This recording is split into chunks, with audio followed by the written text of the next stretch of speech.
Good evening, and thank you to those of you who have still remained for your patience. As you know, the theme that we've been asked to address this evening is the one of understanding, and in particular interreligious understanding. And I would like to have the honor to share with you this evening my own personal journey that opened up to me the world of interreligious understanding. More than 40 years ago, I was a very young rabbi in Cape Town, South Africa, in what was then the largest Orthodox Jewish congregation in the world, at the very height of the iniquitous system known as apartheid. And anybody of any religious sensitivity, any moral sensibility, surely understood that this was an iniquitous system that had to be challenged. And as a rabbi in my congregation, it was important for me to be seen to do so, but it was important for me to have my community seen to be engaged in that struggle against apartheid. There were limited options available under what was in fact a police state, but one of the few ways that you could bring people together across the divide was actually through religion, at least to a point. So I went about hawking my wares around, meeting up with different religious leaders in the city, with the opening adage, you know, father, pastor, imam, sheikh, the things that bring us together are so much more important than the things that keep us apart. So I knew in the South African context, if I did not involve the Dutch Reformed Church, which was really the power base of the ruling party, the ruling power, in fact it was known often as the Nationalist Party of Prayer, if I did not involve the Dutch Reformed Church that represented the dominant power in the land, my efforts would be of limited impact. I heard of a dominee, as Dutch Reformed Church leaders often refer to, a dominee in downtown Cape Town, who was having dialogue with Catholics. Now I imagine you won't be very surprised about that, but anybody who knows or who knew of the demonology of the Dutch Reformed Church knows that for the Dutch Reformed Church at that time in South Africa there were two great dangers. One was called the Swart Gevaar, which was the black danger, and the other was called the Romense Gevaar, the Catholic danger. I thought if this guy is having dialogue with Catholics, then maybe he'd be open to a dialogue with a Jew too.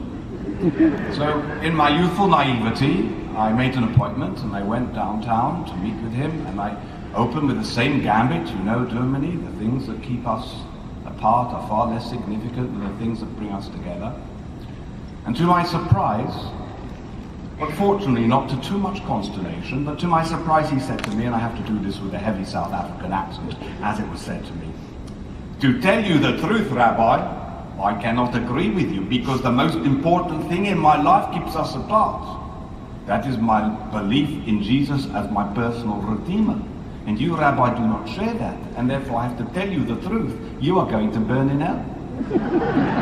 And it is my duty as a good Christian to save you." As I say, fortunately, I didn't lose my cool.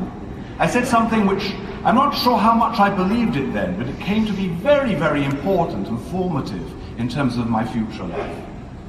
I said to him, "Well, thank you, Dominie, for your honesty. I still think it's really important for you to come to these meetings so that I can understand you better and you can understand me better. But in fact, Dominie, now you've got to come because I'm giving you an opportunity to try to convert me." The interesting thing was, he did come along, and if I can mix my denominational metaphors, he became less pontificatory with every meeting. And he brought in other people from his own particular community, and it was a very salutary, important experience for me to be able to see that there is value to the encounter even when people have dogmatic and very often narrow-minded positions. That is the power of the engagement.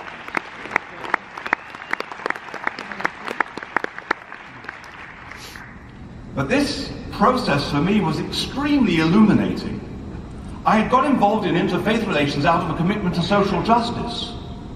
But as I encountered people, I discovered here were people, religious leaders, who were incredibly ignorant about me and my tradition, and had all kinds of prejudices about me.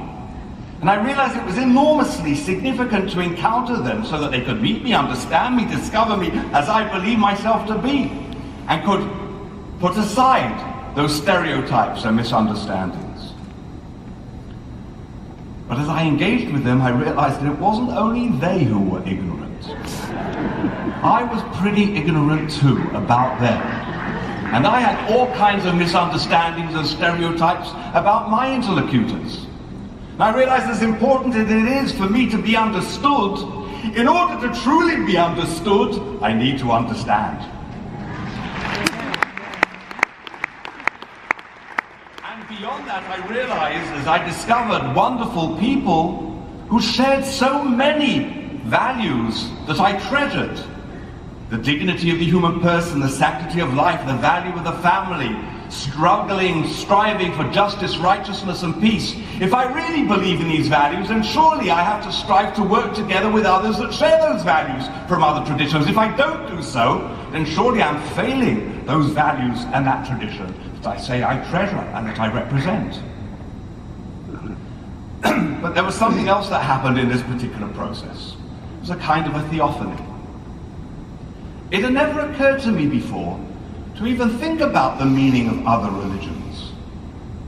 I grew up, like many people, within traditional homes, especially an Orthodox home, that was in actual fact a home that was open to other cultures and my societies. But I thought of my religion as the way, and others in relative degrees of light or darkness. And as I encountered these wonderful people from different religious traditions, the obvious question confronted me.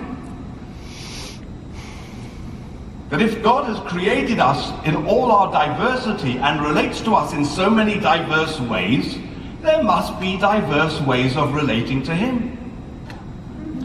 And that in fact, if we affirm, especially within the Judeo-Christian and Muslim traditions, that the human being is created with a special character that we refer to as the divine image or with the divine spark, even as the regent of God in the world.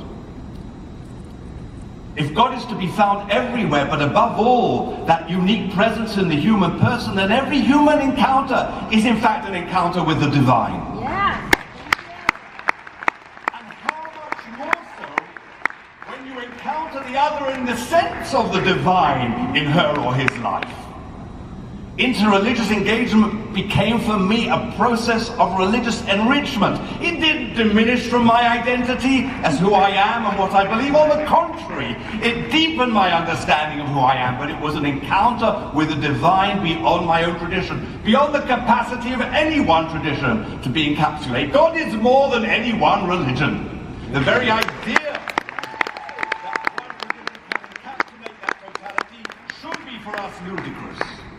And therefore it was really important for me now, not just to be involved in interreligious relations out of a commitment to social justice, as important as that is, but to have the blessing of that encounter beyond my borders. I did, of course, try to pursue those goals, social goals, moral, ethical goals, as much as possible. I hope I contributed to the change in South Africa. We left before the wonderful blessed transformation took place. We then went to Ireland, where I was chief rabbi, and after we left, things improved there too. In fact, generally speaking, places improve after we leave.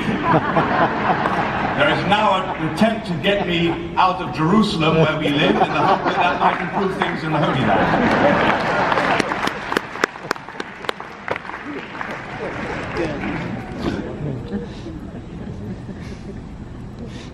As Professor Matson has told us, however, there is something, a certain quality that is really critically important in this interreligious engagement that is really essential for true understanding. And that is the quality of humility. It's implicit in what I've said already. The very idea that we are exclusively true is itself a barrier to the capacity to be able to engage the other. There are truths, and each of us believes our respective truth. But for true interreligious dialogue, as a great Canadian rabbi put it, theological humility is essential. Oh yeah. And think of this word that we've been asked to address, understanding. Only recently dawned on me the power of the word, understand. You can only truly comprehend the other if you are willing to put yourself a little lower than the other in order to be able to appreciate what the other stands for. To stand above the other, and therefore to assume superiority over the other, is the fundamental barrier to understanding itself. The sages of the Talmud and of the Midrash say that arrogance is ultimately idolatry. It's self-idolatry. And therefore humility is an essential ingredient in being able to enjoy that blessing of true interreligious understanding. Many of you might have even known, but certainly will have heard of, the great Lutheran bishop of Oslo, who previously had been the head of the divinity school in Harvard, Christer Stender. He had three famous guidelines for interreligious encounter. The first two are pretty obvious. Try to understand the other the way the other understands herself or himself. The second goes a little bit further than just understanding. Always view the other community by the best within it. Don't judge it by the worst within it. But his final guideline is a really beautiful concept. He says, leave room for holy envy. It's a beautiful concept. It's wonderful when we encounter people from other traditions who say, you have that, we have that. Isn't that wonderful? We have these things in common. That's great. But it's no act of disloyalty to your own tradition to be able to see something wonderful in another tradition that is not part of yours. That is the capacity not just to understand, but to celebrate. And that is really the ultimate goal of true understanding, when we can celebrate one another.